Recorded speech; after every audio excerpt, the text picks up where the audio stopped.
sleepy head, can't get up. No. Don't you want to go to school? It's on that window. You're being silly. Ew.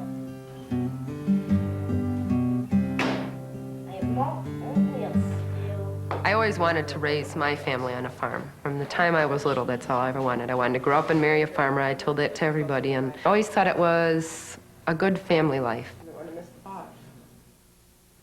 There are just so many advantages. That sense of family, I think, is so great, you know, that you all need each other when you're out working together. Maybe the kids don't always appreciate it, but I think as they grow older, they'll appreciate it more. We don't really have a traditional farm life. You know, it's like the amount of time that I spend involved in the farm. I'd like it to be more. But I've got my career too, and I love the farm life. It's 35 miles away from work for me, which isn't too far. And we have an awfully good life. I mean, we live where people come down to spend weekends.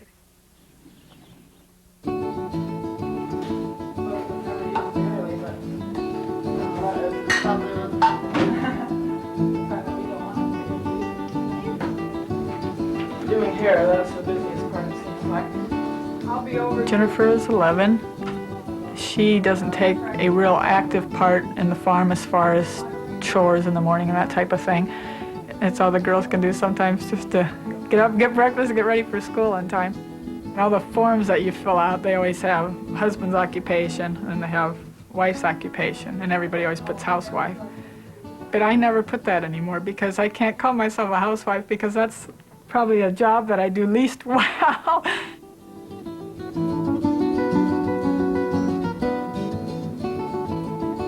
I feel for the women that do have to work off of the farm. I think that if I wasn't helping here on the farm, he would have to have some type of hired help. He would just have to. You know, it just goes so much faster when you have two people. It's hectic and it's crazy, and sometimes you wonder how in the world you're going to get everything done. You have to try to come in and get a meal fixed in 5 minutes and be back out in the field again. I don't know what we ever did before microwaves. I have no idea. But it's, I don't know, it's just a good feeling, I guess, especially if you've been raised on a farm. It's just a good feeling to be in the country. But it is a dangerous place. Every corner you look around, there's something that could happen to one of the kids, and that's why you have to raise them in a responsible manner and keep an eye out for them all the time. I sometimes sit and think to myself, you know, women 50 years ago didn't have the modern conveniences. How did they ever accomplish it all? Yes, I have a question about my statement. Entiende qué está pasando. Root word de este es bomb. Just this year, I started working as an aide at Capron Grade School, and I love it. I work quite a bit with Spanish-speaking kids. I'm fairly fluent in Spanish, and I really like working with those kids. It's a great feeling to see that light bulb go off when a concept gets through to them. It's like, oh, so that's what they were talking about. I don't think kids drain my energy at all. They help me to bring out the kid in me. If anything, it gives me more energy. It doesn't take away from it. As much as I would like to have my kids with me every minute of the day, I know I can't. I've been very fortunate in that my parents have offered to come in and stay with the kids. I think a lot of farm women have no choice but to work off the farm. And so they're playing co-business owner, they're keeping the books, and they're helping with the chores and the field work, and they're going out and doing a job, and they still have the house to take care of and the kids to take care of. And, you know, there's a lot involved. I think it's harder to be a farm wife today than it was 20 years ago. This is Lacey, and she's a month old last Saturday, and she has an older brother, Corey, who's 2 3/4. And Paul and I have been married, God, it'll just be 4 years in March of this year. So we're just kind of starting out. Bring it here. Bring it here. Good girl. Good girl. My husband grew up in this house. And it is kind of funny, he finally told me that I put the cereal in the right cupboard after we'd been here about a year. Because that's where Mom had kept it, of course, and we've done a lot of remodeling, and most of it Paul really likes, but like there was a cupboard that I couldn't take out because that's the cupboard they hid in when they played hide and seek, and he wanted Corey to be able to do that too. It seems to me that the mom is always kind of the gatekeeper. You know, you're the one that decides ultimately whether a kid is going to do something or not. I think that we add the human aspect to safety, maybe. You know, it's very emotional.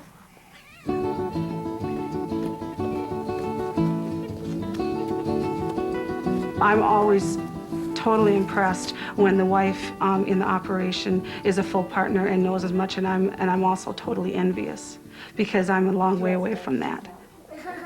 Corey goes to daycare every day that I work generally because I think it's real unrealistic to expect that you're going to be able to concentrate on farming. And I personally think that daycare is a good thing. Farm safety as it relates to a family is a whole different thing than farm safety as it relates to one person working on their own. You really do have to talk and decide what you think is safe. You need to look at what's happening, what's going on, and then decide how mature they are and all those things, and then make decisions.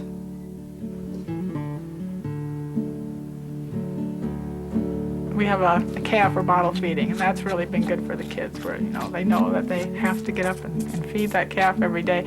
That's the responsibility.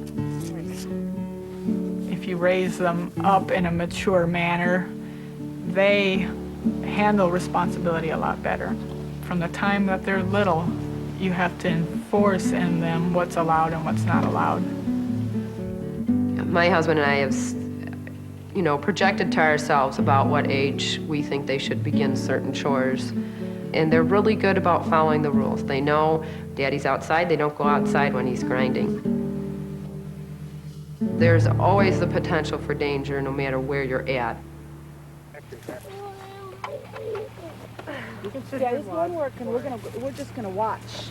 Corey says, "Let's go watching, Mom." And that's when we just go out and lean on the white fence there and watch whatever he's doing. And then it's kind of nice because he sees it as being non-involved, you know, that you can go back there and you can watch. I lived on a farm when I was young. And we rode on hay racks, and you sat on the side of the tractor all the time. You know, you never thought about those things, and we wouldn't dream of doing that now. We had a friend of the family that had gotten attacked by sows, ended up in the hospital, had to have part of her scalp was gone, and it was terrible, just a terrible accident. And I think that's made me realize what a sow can do, so it's made me be more careful.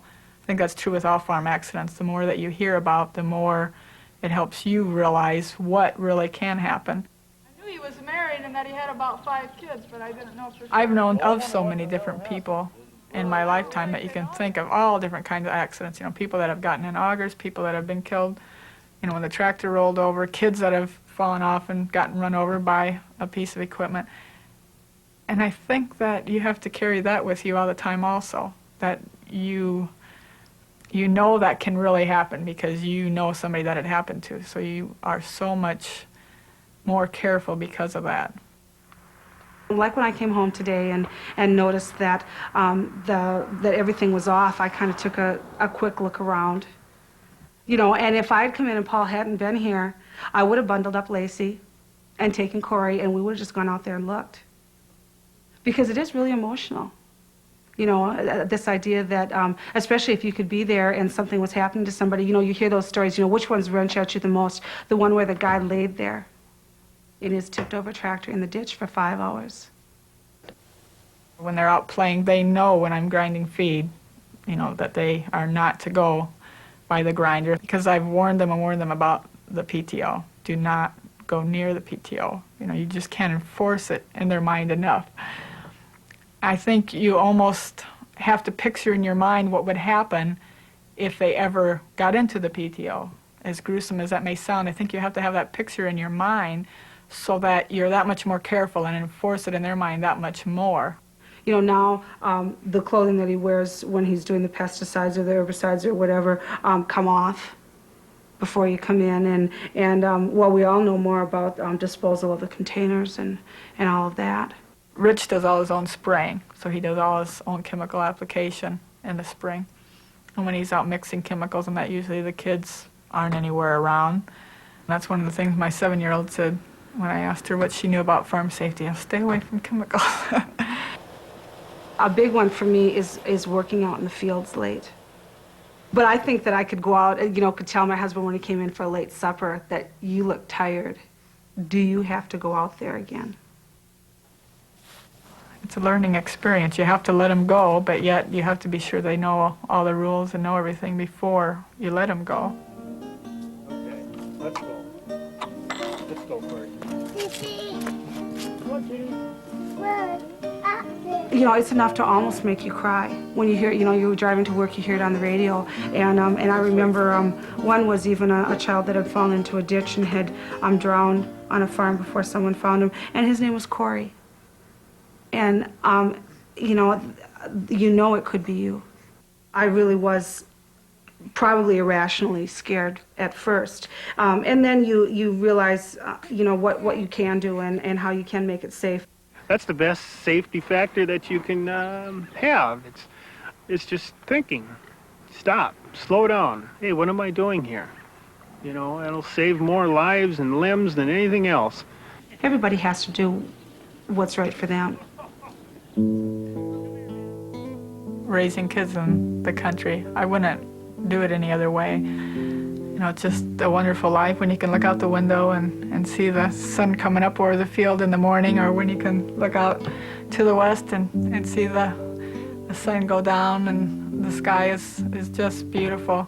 Last night was a beautiful sunset. You know, the kids are, oh, look at the sky. Oh, it's so pretty. It looks like it's pink and purple. I want them to have the chance to be able to have their own dairy someday or their own farm, simply because I guess it's a part of being an American, that this is America and you have the opportunity to do anything you want to. And if they can't have that opportunity to be a farmer, then, you know, they don't have a chance to maybe go for their dream. And we're all guilty of not being safe enough, but we have to try to be, especially with the kids, have to make a point to be sure to inform them. And you just, you feel like you're getting paranoid, I think, after a while. You think, well, don't do this and don't do that, and don't be careful when you do that. You know, I think they just know that you do it because you love them. You hope that they know that. Hope they realize it.